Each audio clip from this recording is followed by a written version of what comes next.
A few weekends ago, I attended a local hill speed climb event where cars of different types and vintages race each other's times up a steep Yorkshire hillside racetrack. I found I got the best results when capturing motion blur through a technique known as panning. And in this video, in true Murray Walker commentary style, I thought I'd take you through the process of how to capture movement in this dynamic way. And we're off. The panning technique creates the effect of your moving subject appearing in sharp focus, while the background that it's moving through is blurred out through motion. It's achieved by following the moving subject with your camera and using a slightly slower shutter speed to expose the photograph and capture the movement. So let's start off by selecting a sufficient shutter speed for the job. What you need to do is take the focal length that you're using on your lens and translate that number into a fraction of a second. For example, if you're using a 70mm lens, then that would be translated to a 70th of a second. 100mm, a 100th of a second.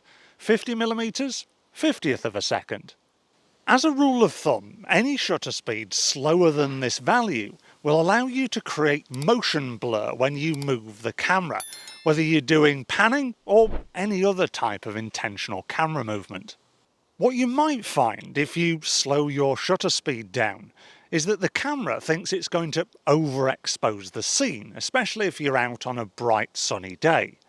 So to counteract that slowing down of shutter speed, we could do with doing two other things.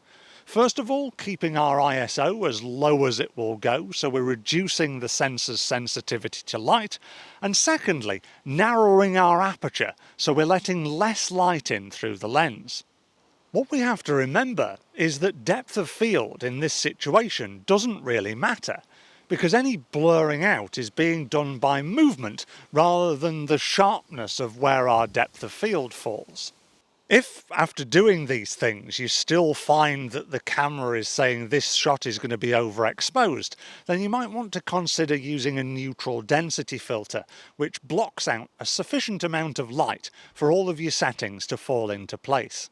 So now we've got our camera set up and ready to go, we now need to look at the technique in order to achieve that sharp moving subject in its motion blurred out surroundings. It can help to do a practice run first. If you can see the moving subject coming towards you from a distance, follow it with your camera as if you were filming it. Try and keep the subject centrally within the frame and keep focused on it. Sometimes if you've got a continuous focusing or focus tracking mode on your camera, that can do a really good job of making sure that you're focusing where you need to be. By doing this a few times, just following the subject with your camera, it will get you used to the sort of speed that you need to move at in order to achieve that panning effect. Once you're happy with the movement of the camera and that you're certain that your camera is focusing in the right place, it's time to try firing off a few test shots. And don't worry if you don't get it perfect first time, because this is all trial and error, and practice makes perfect. When it comes to firing the shutter, it pays to look out for when your moving subject is as parallel with your camera as it possibly can be. Try putting your camera on continuous shooting mode. This will allow you to fire off a few shots in quick succession. You'll notice that maybe in the first few, the front or back or both of the moving subject might be slightly blurred and out of focus. But as you get more to that parallel point, then that's where the whole subject comes into focus, and you really see the effect of that panning technique. Because it's easier and most effective to focus on your subject when it's at the centre of the frame, sometimes you'll find that it's easier to crop into the composition that you actually want. It can be really effective if you place the moving subject moving in towards the middle of the frame, i.e. placing it on the opposite side of the frame to the way that it's pointing. This will create balance within your composition and draw people's eye through the middle of the photograph rather than directly out of one of the sides.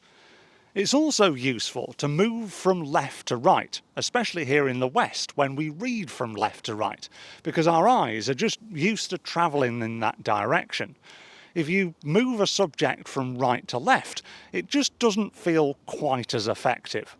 As I say, practice makes perfect, but if you follow the tips that I've just given you in this video, then I'm sure you'll become a master of panning in no time. If you've enjoyed the video, then please give it a like, and also consider subscribing to the channel if you haven't already done so.